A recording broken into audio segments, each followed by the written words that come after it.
इस कहानी की शुरुआत में हमें घने जंगल में एक छोटे से बच्चे को दिखाया जाता है जिसका नाम मोगली है। उसे वुल्फ के साथ भागते हुए दिखाया जाता है और तभी इनके सामने एक ब्लैक पैंथर आ जाता है जिसका नाम बगीरा है। दरअसल कई साल पहले जब मोगली बहुत छोटा था तो मोगली बगीरा को मिला था और बगीरा उसे वुल्फ के पास ले गया था। और तब एक वुल्फ ने, जिसका नाम रक्षा है, उसने मोगली को अपना बेटा बना लिया और अपने बाकी बच्चों के साथ पाला पोसा। उसके बाकी झुंड भी मोगली को अपना लिया। इनके झुंड का जो लीडर है उसका नाम अकेला होता है। हालांकि बगीरा एक ब्लैक पैंथर है, लेकिन फिर भी वो भेड़ियों के साथ मिलकर रहता है और मोगली को भेड़ियों के तौर तरीके सिखाता है। और जंगल में गर्मियों का वक्त आता है, हर तरफ पानी की कमी है, इसीलिए जंगल के जितने भी जानवर हैं वो आपस में एक संधि करते हैं और तय करते हैं कि नदी के किनारे जो बचा हुआ पानी है, सभी जानवर उस पानी को पीने के लिए आएंगे, लेकिन कोई भी किसी के ऊपर हमला नहीं करेगा। और अब पूरे जंगल के छोटे से लेकर बड़े सभी जानवर नदी के किनारे इकट्ठे होते हैं। मोगली भी वहां पर आता है। मोगली को भेड़ियों के सरदार ने, जिसका नाम अकेला है, उसने इंसानों के तौर तरीके इस्तेमाल करने से साफ साफ मना किया है। उसे कहा गया है कि उसे भेड़ियों के तौर तरीके सीखने होंगे। और अब जब सबके सब पानी पी रहे होते हैं तो सभी जानवर मोगली को बहुत हैरानी से देख रहे होते हैं, क्योंकि उन्होंने जंगल में ऐसा जानवर कभी नहीं देखा और बहुत कम जानवरों को पता है कि यह एक इंसान है। और अब चारों तरफ सन्नाटा हो जाता है। तभी हमें एक खौफनाक टाइगर को दिखाया जाता है जिसका नाम शेर खान है। शेर खान को वहां पर इंसान की गंध आती है और वो कहता है कि हमारे बीच में कोई इंसान है। वो मोगली को देख लेता है और कहता है कि इसे मेरे हवाले कर दो, लेकिन जो लीडर है, जिसका नाम अकेला है, वो उसे कहता है कि ये हमारी झुंड का हिस्सा है, हम किसी भी कीमत पर मोगली को तुम्हें नहीं देंगे। शेर खान इन्हें धमकी देता है कि ये अकाल का वक्त है, लेकिन आज नहीं तो कल बारिश हो जाएगी और हम लोगों के बीच में जो संधि हुई है वो टूट जाएगी और तब मैं इस इंसान के बच्चे को उठाकर ले जाऊंगा। मुझे कोई भी नहीं रोक सकता। ये धमकी देकर वो इस जगह से चला जाता है। जितने भी वोल्फस है वो सब के सब मोगली के लिए परेशान है। वक्त बीतता है और बारिश होना शुरू हो जाती है। वुल्फ के बीच में एक मीटिंग होती है जिसमें वो ये तय नहीं कर पा रहे होते कि मोगली को उन्हें अपने साथ रखना चाहिए कि नहीं, क्योंकि अगर इन्होंने मोगली को अपने साथ रखा तो शेर खान इनके ऊपर भी हमला करेगा। मोगली अपने झुंड को किसी भी कीमत पर किसी भी तरह के खतरे में नहीं डालना चाहता, इसीलिए झुंड के पास जाता है और कहता है कि मैं यहां से चला जाऊंगा। बगीरा वहां पर होता है। वो सबको कहता है कि मोगली का यहां से जाना ही अच्छा होगा। मुझे एक इंसानों का गांव पता है, मैं मोगली को वहां पर छोड़ आऊंगा। हालांकि मोगली की जो मां है, जिसका नाम रक्षा है, वो बिल्कुल नहीं चाहती कि मोगली इस जंगल को, उनके परिवार को छोड़कर जाए, लेकिन मोगली को अब जाना होगा। मोगली बगीरा के साथ लगातार आगे बढ़ता है और ये एक सूखी घास के मैदान में पहुंच जाते हैं जहां पर चारों तरफ बहुत सारी भैंसें होती है। और तभी बगीरा को एहसास होता है कि आसपास कोई खतरा है। वो मोगली से कहता है कि तुम उस तरफ भागो जिस तरफ उजाला है। मोगली को कुछ समझ में नहीं आता और तभी शेर खान यहां पर हमला कर देता है। बगीरा उसे लड़ता है और मोगली भागना शुरू करता है। बगीरा और शेर खान के बीच में लड़ाई होती है, लेकिन शेर खान बहुत ज्यादा ताकतवर है। बगीरा चाहकर भी उसके सामने नहीं टिक पाता, इसीलिए शेर खान बगीरा को हराकर अब मोगली का पीछा करना शुरू कर देता है। और जैसे वो मोगली को पकड़ने वाला होता है कि तभी वो भैंसों से टकरा जाता है। इसके बाद मोगली नीचे एक खाई में कूद जाता है। यहाँ पर शेर खान के डर से भैंसें भागना शुरू कर देती है। शेर खान ऊपर होता है और मोगली नीचे बीच में बहुत सारी भैंसें भाग रही होती है और इसी का फायदा उठाकर मोगली एक भैंस को पकड़कर इस जगह से निकल जाता है। शेर खान के हाथ से मोगली निकल चुका है और शेर खान उस जगह जाता है जहां पर वुल्फ रहते हैं, और वो वुल्फ से बताता है कि मोगली यहां से जा चुका है। और शेर खान उन्हें कहता है कि तुम्हारी गलती है, मैंने तुम्हें पहले समझाया था कि उस इंसान के बच्चे को मेरे हवाले कर दो, लेकिन तुम लोगों ने मेरी बात नहीं मानी। अब यहां का जो भेड़ियों का सरदार होता है वो शेर खान से सामना करता है। वो उससे लड़ता है, लेकिन शेर खान उसे उठाकर पहाड़ी से नीचे फेंक देता है, जिससे अकेला की मौत हो जाती है। और अब सभी भेड़िए पूरी तरह से डर चुके होते हैं और शेर खान ने उनके इलाके पर अपना कब्जा कर लिया है। वही मोगली को दिखाया जाता है, जो अब भी भैंस के ऊपर होता है। और जब उसकी आंखें खुलती है तो वो देखता है कि भैंस से चट्टानों के संखरे रास्ते से होते हुए लगातार आगे बढ़ रही है और आगे ऊपर से लैंड स्लाइड हो रहा है। वो अपनी जान बचाने के लिए नीचे नदी में कूद जाता है। और अब मोगली एक बहुत ही घने जंगल में पहुंच चुका है।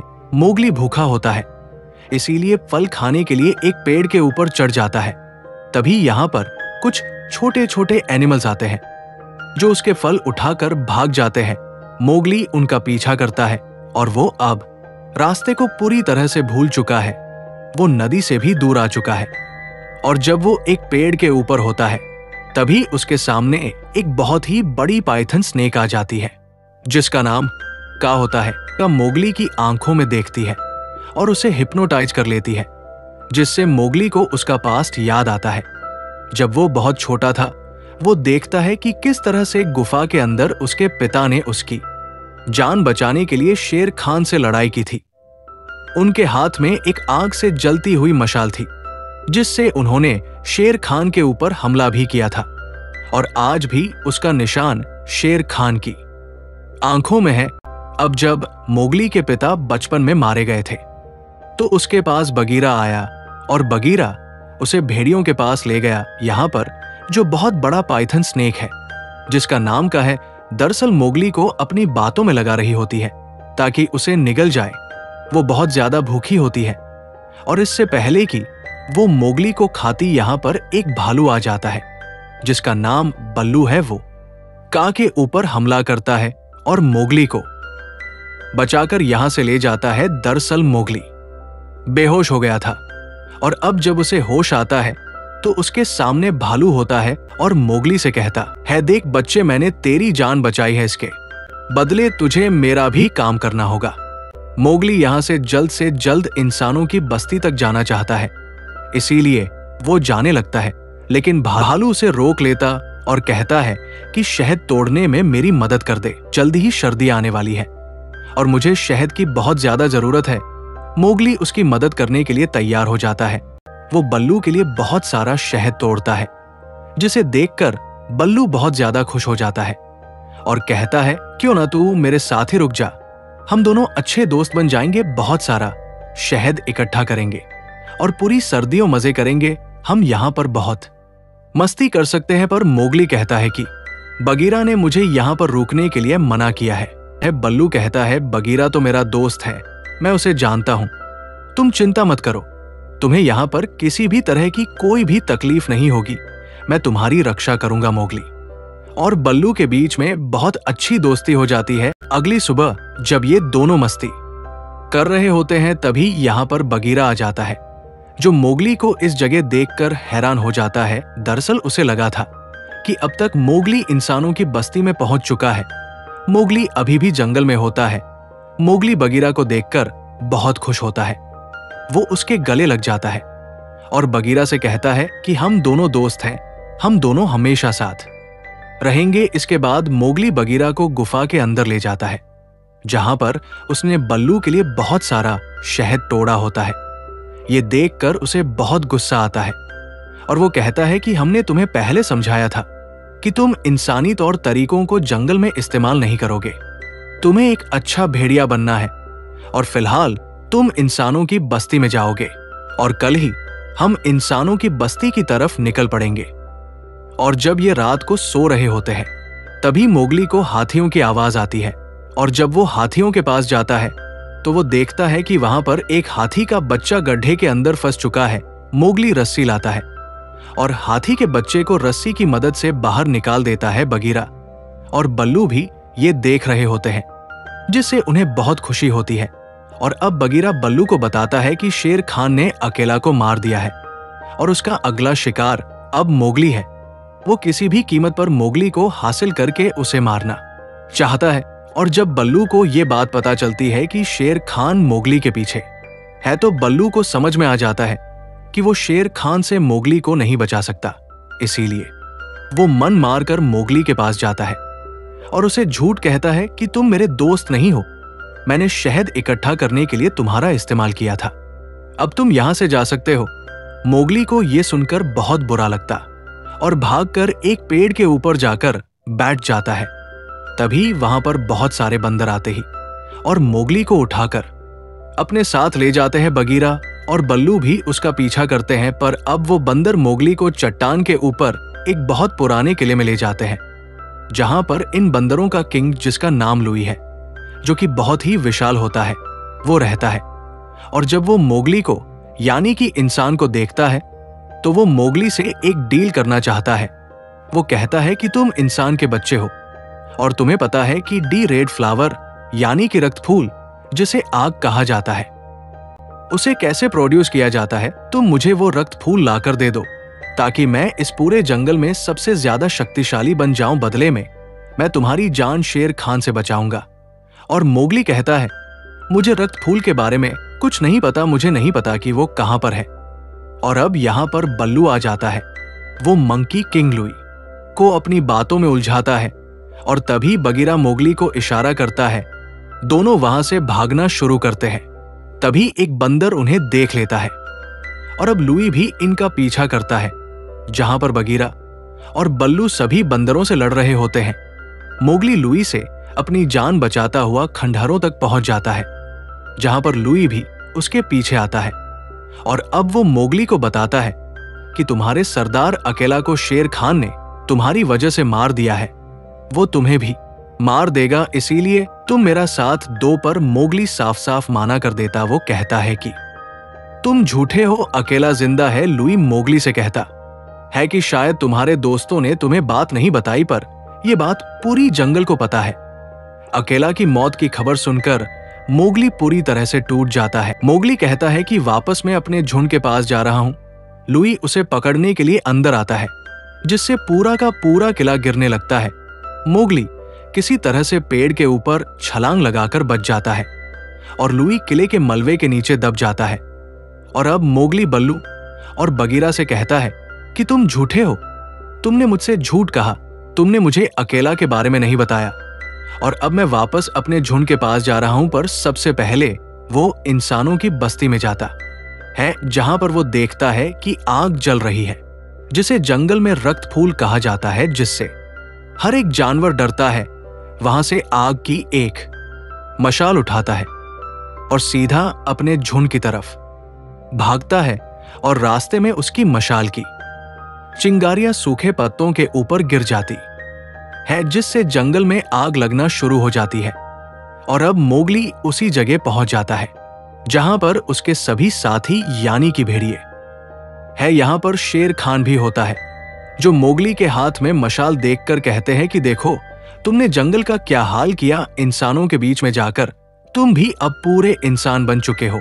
मोगली जब पीछे देखता है तो पूरा जंगल जल रहा होता है। यहां पर जो उसके साथी भेड़िए होते हैं, वो भी उसके हाथ में मशाल देखकर डर रहे होते हैं। इसीलिए वो अपनी मशाल को पानी में फेंक देता है और कहता है कि मैं इंसान नहीं हूं, मैं भी एक भेड़िया यानी कि एक वुल्फ हूं। और अब क्योंकि मोगली के हाथ में मशाल नहीं है, शेर खान कहता है कि तुम्हें मुझसे कोई नहीं बचा सकता, और वो उसके ऊपर हमला करने के लिए आगे बढ़ता है। लेकिन मोगली की मदद के लिए यहां पर सभी जानवर आगे खड़े हो जाते हैं। बल्लू भी उसके ऊपर हमला करता है। वहीं मोगली को दिखाया जाता है, जो जलते हुए जंगल की तरफ भागता है। वो पेड़ की टहनियों से एक रस्सी बनाता और इसके बाद पेड़ के ऊपर चढ़ना शुरू कर देता है। शेर खान ने भी वहां पर सभी जानवरों को हरा दिया होता है और अब वो भी मोगली तक पहुंच जाता है। मोगली जानबूझकर एक सूखे पेड़ के ऊपर चढ़ जाता और शेर खान भी उसके पीछे होता है। अब मोगली जानबूझकर एक ऐसी टहनी के ऊपर चला जाता है जो कि बहुत ही ज्यादा कमजोर होती है और जब शेर खान उसके ऊपर आता है तो उसके वजन से वो टहनी टूट जाती है, जिस वजह से शेर खान नीचे आग में गिर जाता है। मोगली ने जो रस्सी बनाई होती है वो उससे लटक कर अपनी जान बचा लेता है, पर शेर खान अब मारा जा चुका है। वही मोगली की सभी साथी जिन्हें शेर खान ने घायल कर दिया है वो मोगली के लिए बहुत ज्यादा चिंतित होते हैं। फिर अगले पल मोगली हाथी के ऊपर बैठकर उनके सामने आता है और इसके बाद हाथियों की मदद से जंगल की नदी का रुख मोड़ देता है, जिससे नदी का सारा पानी जंगल के तरफ बहने लगता है। जंगल में जो आग लगी होती है वो पानी से पूरी तरह से बुझ जाती है और इस तरह से पूरा जंगल जलने से बच जाता है। मोगली ने शेर खान को मारकर जंगल से न सिर्फ शेर खान के आतंक को खत्म किया बल्कि अपने पिता की मौत का बदला भी ले लिया, जिन्हें शेर खान ने मारा था। वही मोगली की मां रक्षा अब भेड़ियों की नई लीडर बन चुकी है। मोगली को दिखाया जाता है जो पहले की तरह अब जंगल में भाग रहा होता है। वो तय करता है कि उसके पास जितनी भी ट्रिक्स और जितने भी इक्विपमेंट्स है वो उसका इस्तेमाल अपने खुद के लिए करेगा। अब बल्लू भी इन्हीं के साथ रहता है और यहीं पर ये कहानी, ये फिल्म खत्म हो जाती है।